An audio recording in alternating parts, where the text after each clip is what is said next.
At 12, the 6 o'clock news starts right now. It has been a week since we got Brad Simpson's arrest affidavit detailing why investigators believe he murdered his missing wife, Suzanne Simpson. While that case is still open and Brad Simpson has not been convicted, the affidavit itself was filled with allegations of domestic violence. Types of abuse that survivor Mariah Gardner wants the public to know are extremely common. Courtney Friedman went through those parts of the affidavit with Gardner, who in April of last year was shot and her daughter stabbed, allegedly by her ex-husband, Stephen Clare. When we released the Simpson affidavit last week, we got questions about why Suzanne didn't just leave, which Gardner makes very clear is not the right question to be asking. She told Courtney why. This is the affidavit for Brad Simpson's murder arrest. This is a jumping off point for this discussion about domestic violence that our viewers have also brought up. Those red flags that are clearly in this affidavit, I experienced them in my own life. So we've got verbal abuse, emotional abuse. When we talk about yelling at the Argyle, that kind of thing, what did that trigger for you that you wanted people to know that that is domestic violence? Absolutely. Like, this is the perfect example, taking someone's phone away or yelling at them in public. Those are not signs of love. Those are not healthy relationship communication forms. Allegedly, that's what she had said to her banker. Taking the phone away. She's not a child.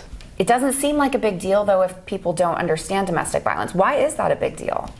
It's a big deal because he's isolating her. He's punishing her for not cooperating. Isolation is one of the very first steps of domestic violence. Isolating you from help. Is that what you experienced as well? Absolutely. I was not allowed to have social media. My family, my dad wasn't even allowed in our home. This line shook me, and I know our viewers as well. If I go missing, check the lakes. It's because she was told that. I'd been through it. I lived it. I was told over and over and over again throughout our relationship that one day he was just going to kidnap me, throw me in the trunk of a car, and I wouldn't know where we were going. And the week before I was shot, I was at lunch with a friend of mine, and I told him, if I go missing, it was Stephen. And that's why when society blames the victim, why didn't she just leave? Because it's her life. When you leave, that's when it becomes lethal. What happens if I leave? He will find me. He will hurt my children. I will never see my children again. All these things that replay in your head every single day. I guarantee she wants to leave. She thinks about it all the time. But it is possible to leave and to move on and to get the help that you need. Absolutely. Okay. There are so many people out there, a community of people who want to help.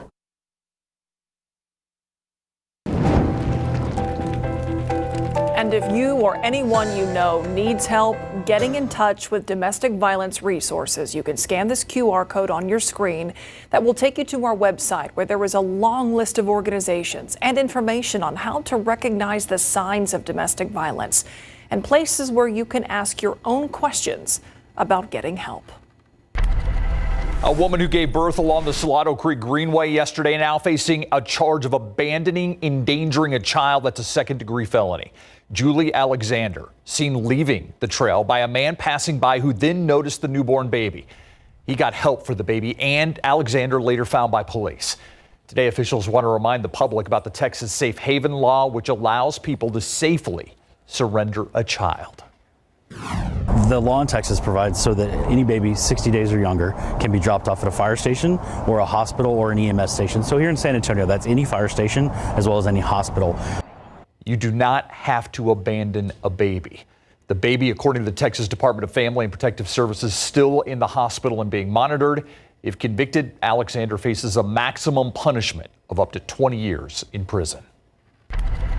Tomorrow morning, San Antonio will get its first look at plans for a new Spurs arena. City council members will be publicly briefed on the initial plans for a new sports and entertainment district centered around Hemisphere that the city's been quietly working on for more than a year and a half now. The agenda memo for tomorrow says the district will be anchored by an expansion of the convention center, improvements to the Alamo Dome, a new event venue for downtown, a convention center hotel, and, quote, potentially a new arena for the San Antonio Spurs. That introduces a whole level of complexity that includes private equity, includes potential revenue that comes from public sources of revenue that are earmarked for these kinds of venues. Records requests show the city believes the entire district could be a multi-billion-dollar project. Possible funding options will be discussed tomorrow as well. Take a live look outside. You know, it wasn't the temperatures. Oh, it's just the three of us. Live look inside. Yeah. By the way, it wasn't just the temperatures you noticed this morning. It was the wind that really whipped up. Yeah, it was more so the wind than anything. But now that the wind is calming, temperatures are falling quickly. To put it into perspective, we were 70 degrees just a few hours ago. Now we're down to 61. By 8 o'clock, we're at 56, and midnight, we're at 48. And tomorrow morning is going to be the coldest that we've had since February 19th in San Antonio. That's upper 30s in and around the city center, cooler in outlying areas. Some nooks and crannies of the hill country could very briefly have a light freeze, just clipping 32 for a couple of hours. We'll talk about the warming trend and when it hits in just a bit. All right, thank you, Adam. Now let's take a live look outside with a traffic camera. This is 281 at St. Mary's. The southbound lanes you're seeing coming towards us as you head towards downtown. Heavy traffic, but traffic is still moving, and you know, a lot of people out and about on this Wednesday.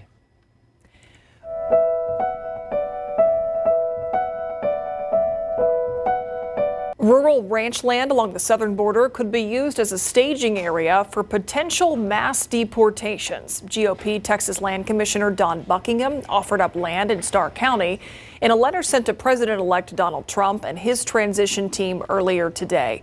Buckingham says that her office is prepared to help any federal agencies involved in deportations. This comes after the state bought land in Starr County with plans to build a wall along the border there. Mass deportations were a cornerstone of the Trump campaign. No word from the president-elect on that offer just yet.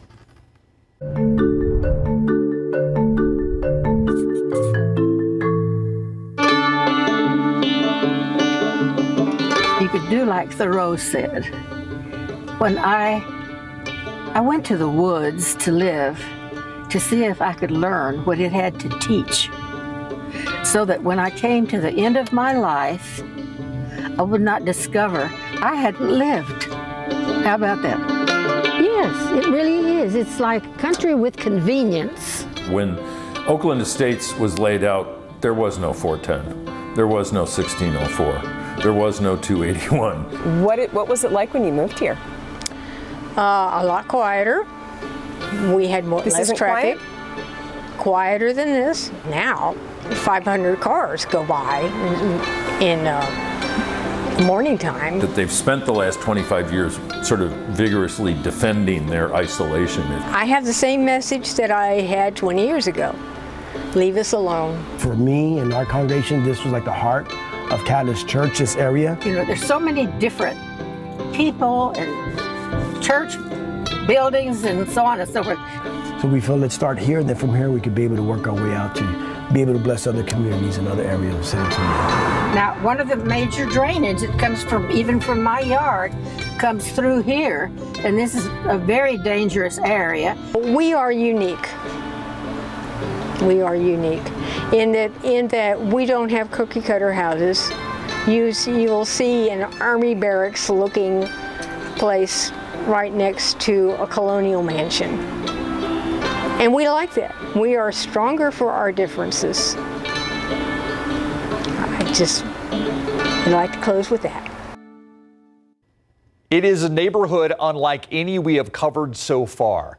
In the heart, I mean, not at the heart of the city, but it's in one of the busiest sections of the city, the Med Center, I-10, Huebner, Babcock, all around. Yeah, the northwest side of town. This is Oakland Estates we're talking about, you know, Prue Road, Huebner, Babcock. It sits in this country enclave in that bustling part of the city, and that country feel is one of the many things they are fighting to keep.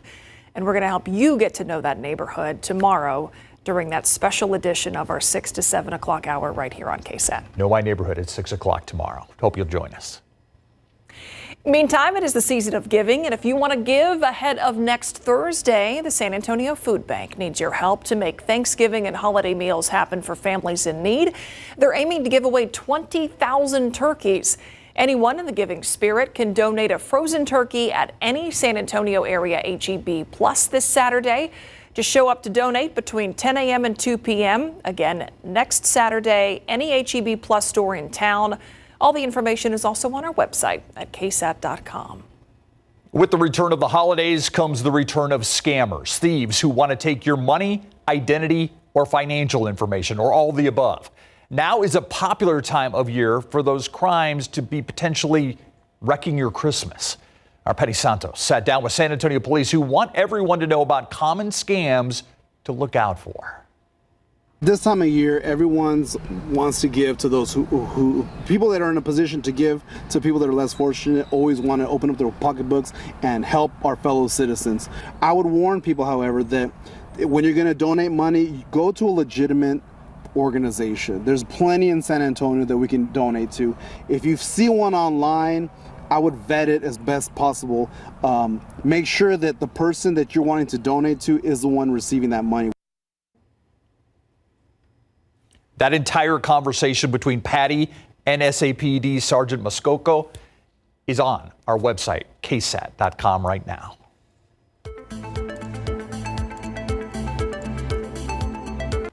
This week marks 61 years since President John F. Kennedy was assassinated. The day before he died, he was here in San Antonio, and that visit is what today's KSAT Explains is all about.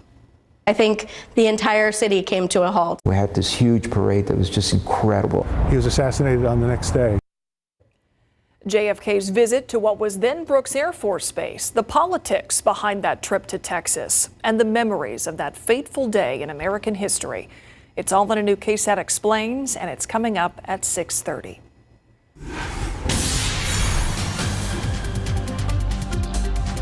Feeling after the addition of a new member of the Southwest ISD Police Department. An introduction and his story. Next on the news at 6. Owen Gear is leaving one San Antonio area Little League team behind for the season. Coming up tonight in the Night Beat, how this all happened and how you can help. Hundreds of fights happen in South Texas school districts each year. Parents say they're frustrated, students say they're scared, and school districts say they're working on the problem. The three-sided approach to decreasing fighting in schools tonight on the Night Beat. Southwest ISD introduced its newest member to its police force, a canine named Ranger. Ranger's job includes sniffing out narcotics, odors associated with firearms, and other illegal substances. Sarah Acosta visited with Ranger and the student who named him as Ranger was introduced to some Southwest ISD students and staff. I feel more safe now that he's here, and I feel like he's gonna make the community better. Students feeling safe after a four-legged canine has joined Southwest ISD's police force, making it his job to sniff out firearms, narcotics at campuses, events, football games, and more. The 18-month-old Belgian Malinois' name? Ranger is the winning name. Part of a naming contest to all schools. The winner comes from a 5th grade class at Pre-Rolled School of the Arts. I'm thinking, what if he could be like maybe Ranger? So I'm thinking in my head, it sounds right because he'll be a backup, which is usually a Ranger. So that's how I thought of his the name for Ranger. Ranger was introduced to the students at Pre-Rolled with a demonstration of how he can sniff out objects. All right, let's give him a round of applause. Ranger went through months of training before he could meet his new canine handler, Bonnie Casadas. The past few weeks, Ranger and Officer Casadas have gone through team training. I would say a lot of work went into it, but it's just something I enjoy. I don't see it as work. I see it as, I guess, something that's a calling, I believe. Ranger and Officer Casadas were made possible through a $200,000 donation from the Southwest ISD Educational Foundation. which funded his purchase and training. Superintendent Jeanette Ball believes Ranger will keep the district safer and give parents and the community a peace of mind. I think our parents are going to love Ranger. I think that it's going to help them see that we really do put the students' priority first in regards to safety. Sarah Costa, KSAT 12 News. She was a big supporter. Ranger reporting for duty. There you go. Look outside with live cam. It was a chilly start today.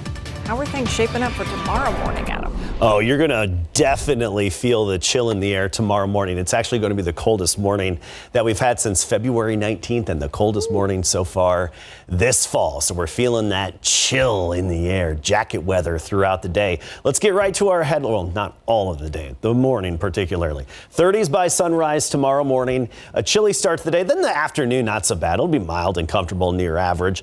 And then the weekend, 80s actually are returning by the end of the weekend. Tomorrow morning, widespread 30s. That's upper 30s in the city center within 1604 and 410. But then a few degrees cooler outlying areas in the hill country. There's a chance some nooks and crannies could have a very brief, very light freeze. You don't need to take any precautions for your pipes or anything. It's not a big deal. 65 though at noon, so we warm up that quickly, and then 72 into the afternoon with that full sunshine and a calm wind throughout the day. We'll make it to 74 Pleasanton, 73 Hondo. That very brief light freeze possible around Kerrville, especially some of the homes in the valleys around there. But then 71 in the afternoon, so warming up efficiently. Take a look at the temperatures across the nation. We have the cooler air now, 30s, 20s, and some 40s across the northern U.S. That's where really the core of the cold air is. And this cold air mass is just clipping us. But we go through time, we'll have our little bit of a warming trend, and then the focus really shifts to next week. And next week, right around Thanksgiving, that's when another batch of colder air could dislodge and head southward. And that batch of colder air is likely to be associated with a cold front. The big question is exactly where is that cold front going to end up in Texas on Thanksgiving? Could very well be off to our north. Slight chance it could even be in our neck of the woods. It's just the next thing that we're watching. And of course, we'll keep you updated on the latest. It's likely we're going to be dry for Thanksgiving. Not the turkey, the weather, right? Keep that turkey nice and moist. Basting, right? It's all about basting in the oven. Different if you're, I'm getting on a tangent. Okay. Temperatures right now, we'll say about equal chances of it being kind of cool outside or warm just because of the uncertainty with that front, because the wild card is that front with the timing and the strength. As you look at our afternoon high temperature trend, low 70s tomorrow, mid 70s Friday, Saturday. Then we're into the 80s Sunday into next week and the potential for low 80s on Thanksgiving. That's actually my going forecast right now, but it comes with that wild card caveat, and the wild card, of course, is that cold front somewhere in Texas. So we have the areas of snow in the northern U.S., even moving into Illinois and parts of Chicago, the atmospheric river coming on shore in the western U.S. I mean, we're talking rainfall 12 to 16 inches in Northern California, and of course that higher elevation snow with all that moisture coming on shore. You know, the humidity is going to return briefly. You'll notice it Wednesday right before Thanksgiving, and then probably to the first start of the day of Thanksgiving as well. Caskey, what kind of turkey do you make? Well, I like to smoke them, but I've fried them as well. Otherwise, if it's indoors, I have nothing to do with it. Ah, okay. So outdoor turkeys are what you do. Oh, yeah. Thanks, Adam. I'm glad that was very concise. I was a little worried. I know. Yes. When I heard the well, I thought, oh boy. I wasn't sure we'd be able to do sports, but we can right now.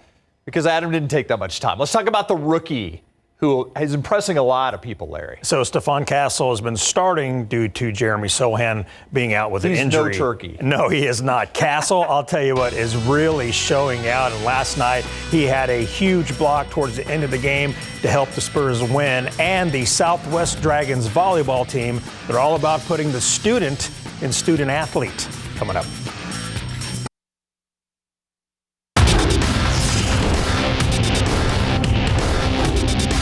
How's your finger? It's all right now. We'll see how I feel in the morning. Spurs point guard Chris Paul is listed as probable tomorrow night after hurting his left thumb in this play last night against the Thunder in Big Board Sports. The Spurs Thunder game last night had plenty of clutch plays down the stretch. Spurs point guard Chris Paul nails this three to beat the shot clock with about $1:30 to go. Shai Gilgeous-Alexander would answer right back with a triple of his own. It was good. Zach Collins then knocked it from downtown to put the Spurs up 9 with a minute remaining. And perhaps the best play, though, happened right here when Stephon Castle blocked SGA's layup attempt at 21 seconds ago. The Spurs had 5 blocks of the team, and Castle's denial that late helped preserve the win. So what was Castle thinking on that sequence? Yeah, just I didn't want him to get all the way around me. I was trailing him like kind of on his side. I didn't know what side he would go up on, but just trying not to let him get around me or bump me out of the play, so I could go up and try and contest it. So he's got great defensive instincts. You just see him and he makes plays, and he threw that lob that we'll slap his wrist for, but he moved on, and that's what he's been really good at. And again, we knew they were going to pick up their aggressiveness and really try to kind of turn the court and slant it and play downhill, and I thought we did a good job of weathering their storm, and we made just enough plays to kind of stay enough ahead to have a little bit of breathing room. The Spurs will next host the Utah Jazz tomorrow night at 7 at the Frostbank Center. Wemby will not play due to a right knee contusion. Devin will sit out again with left knee soreness, and Zach Collins is questionable with left knee tendonitis. The volleyball season may be over with for the Southwest Lady Dragons, but it's what they were able to do off the court that's making waves. For the second straight year, the Dragons' entire team made the academic all-district team. In order for a student to be on the academic team, they need to average a 90 or higher, but for the whole team to do it back-to-back years is remarkable. It's really cool. We always say we're students before we're athletes, so I expected it from them. Yeah, it was great. When we say we're student athletes, we really put the student first. In the classroom, it drives us to be the best we can be, and that reflects on the court. It sets a huge standard, and it's great for the girls coming up and for the girls leaving to show that, this is what we're capable of, and we can be great, and we could do so much more. Now that the seniors are moving on to their college careers, some of them don't know where they'll next play, but what do they plan on studying? I'm hoping to go into education, but I'm still talking to a few schools and seeing where it's going to take me. I'm thinking of education or business, so that should be my major. I love to bake and I love to sell, and that's just my passion out of volleyball. Maybe have like a little bakery? Yes, for sure, yes.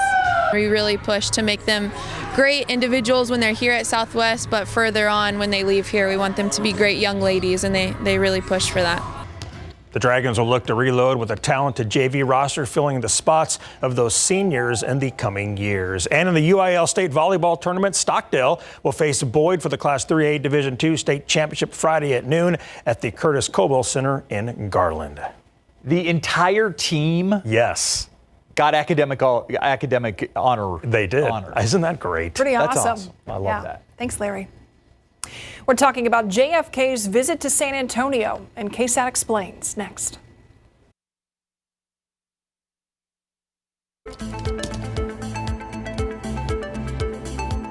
This week marks 61 years since President John F. Kennedy was assassinated, shot and killed in Dallas on November 22nd, 1963. The day before, he was here in San Antonio. Kennedy gave what would be his last public speech here. In this KSAT Explains, we take a look back at that part of Kennedy's final full day.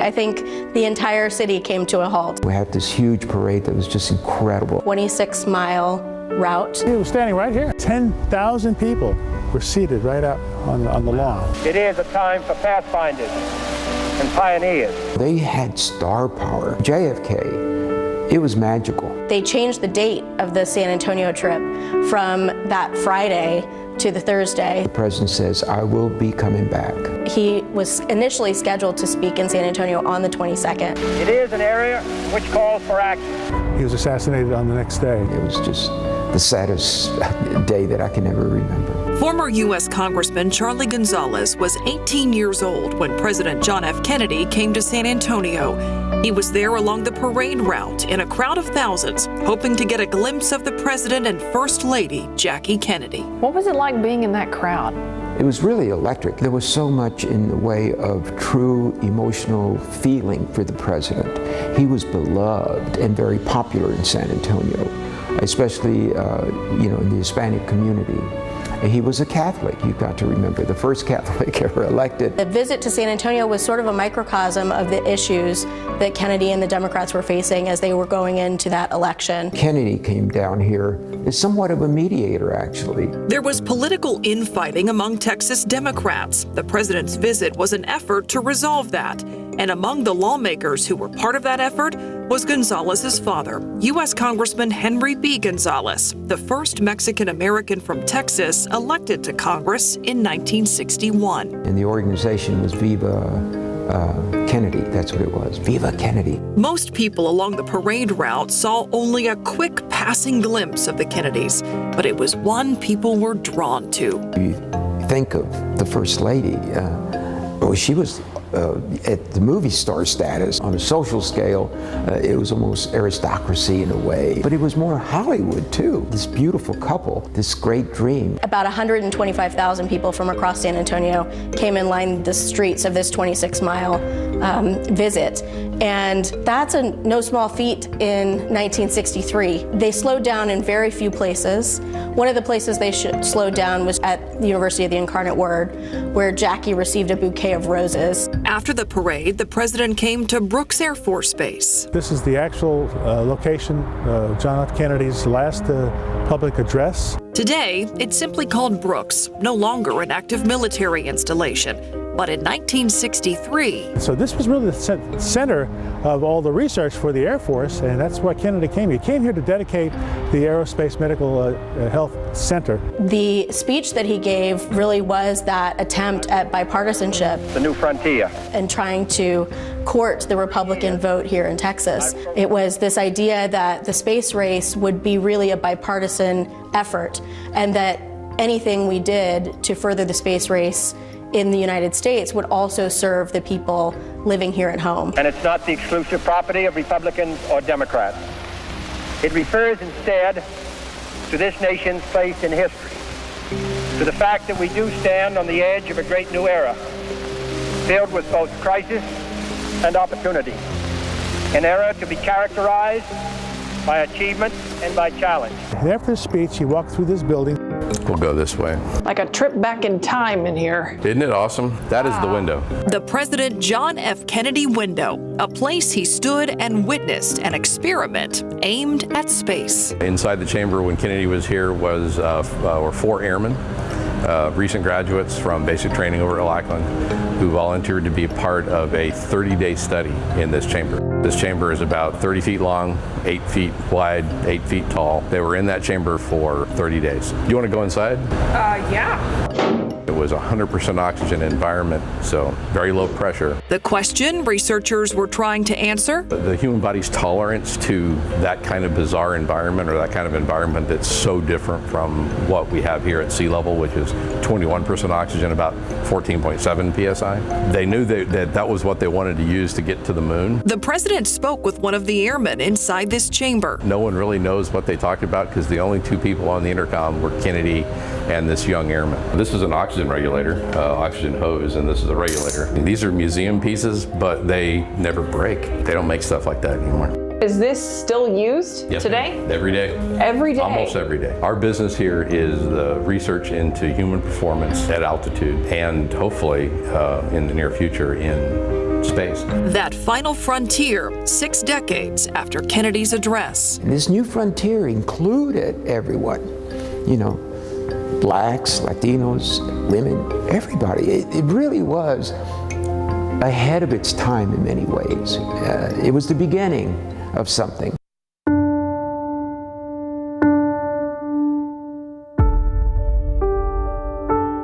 What do you remember about that day? The grief. I mean, I get emotional now. The grief was tremendous and overwhelming. Gonzalez's father was traveling in the motorcade a few cars behind the president and first lady in Dallas when Kennedy was shot. He didn't really want to talk about it, but it was the end of a dream. It really was. I don't think Dad ever got over it. President Kennedy was supposed to come back to San Antonio for the dedication of Kennedy High School, the first in the country to be named after him. A lot of people who were alive in 1963 can tell you exactly where they were when they heard the news. And I think that just magnified the importance of that visit to San Antonio. It's like the whole world stood still. And it's really strange. Everything shut down. Everything. It was eerie in many, many ways. A lot of dreams died. But work on the dream of reaching or returning to that final frontier is still alive in San Antonio, at the place where Kennedy visited on his final full day. You know, there are a lot of people who can still tell you where they were when Kennedy visited. And it's just one of those iconic visits that stands out in the history of San Antonio. If you talk to people who've lived here for most of their lives and were alive back then, when Kennedy visited, when the Pope visited. Yeah, people can tell you where they were. Yeah, moments in history that people will not forget. KSAT Explains covers all kinds of topics, and you can watch our entire Explained streaming library by scanning this QR code or watch on demand on the KSAT Plus app, which is free to download and watch. We'll be right back.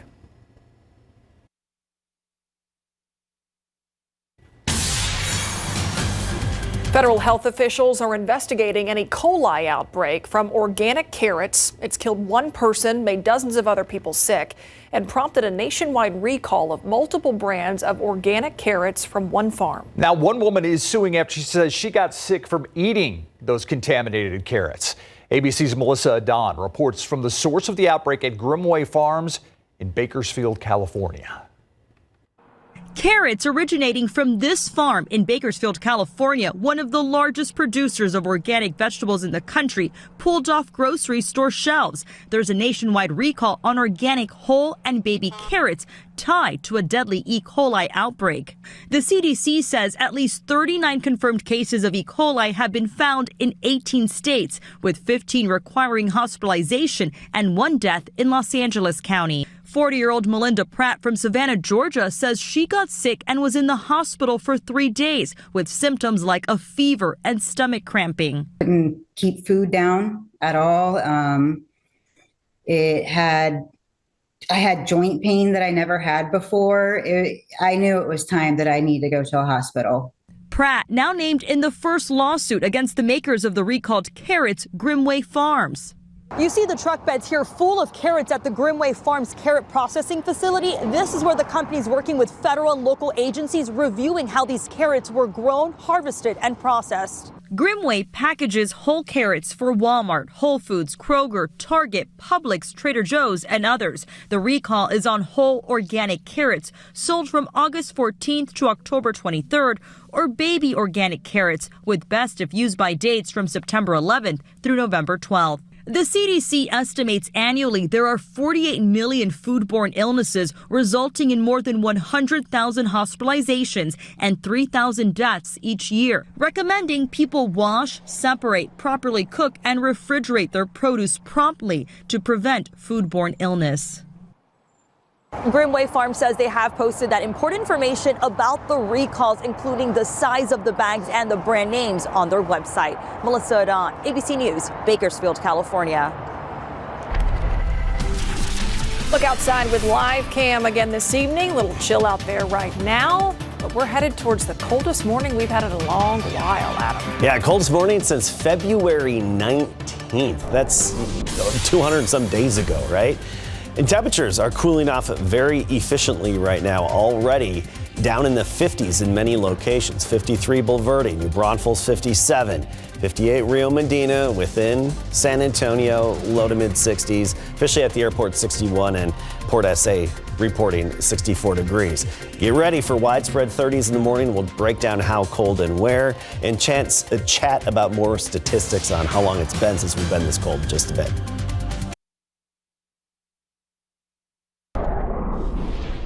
All right, now this is more like it. You know what I mean? Like this morning is more like it. Yes. Yeah, I walked outside with the shorts on and said, yeah, maybe want to rethink that.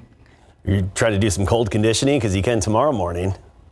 You're the cold conditioning guy. Think that's I prefer wearing shorts when I'm not on the air. You know what I love about this time of year is the actual cold water, right, from Saws is a lot cooler than it is in the summer. And those cold showers, man, you really feel it much more. It's good. Past couple of days. Those cold showers? Yeah. Like this is something you do repeatedly? Cold conditions. Yeah, I He like jumps to do into that. Cold pools. Yeah, I like to do that. It's good. All right. It's good for you. Let's start with some more stats. Today we had a high temperature of 70.